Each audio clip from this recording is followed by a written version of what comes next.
Yesterday evening, Spokane law enforcement handed out flyers to people living at a homeless camp near I-90 in Freya. Those flyers announcing the camp will be closed and provided information about homeless services around Spokane. However, the flyer does not give a date for when the camp will close. Both WashDOT and camp management say the city did not give a warning for handing out the flyers, and they felt it was a step back in negotiations for clearing the camp.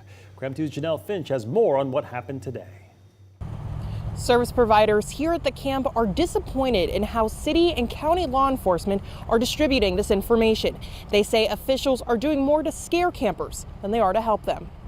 Leaders say campers already have the information in these flyers, and bringing people in uniform is a scare tactic. So I don't know what it's for. It's performance, I guess. Wednesday, Jules Helping Hands, WashDOT, and Empire Health representatives waited for law enforcement to arrive.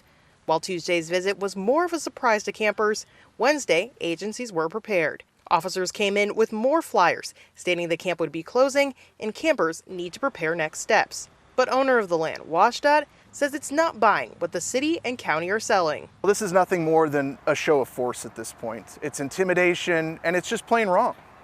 Compassionate addiction treatment is listed as one of the resources on the flyer. The executive director and co-founder says pieces of paper aren't going to solve Spokane's homelessness crisis. One of my biggest frustrations in homeless outreach is people saying I'm providing you resources and then handing a piece of paper.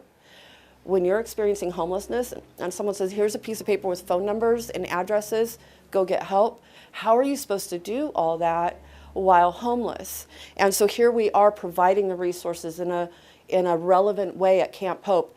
And then our police department comes along and says, here's some resources, like they're solving the problem. She says she feels the flyers disregard the important groundwork her organization is doing just across the street from the camp. We're helping people through processes and then continuously responding to immediate needs at the same time. Spokane police told KREM 2 the flyers are about education and engagement.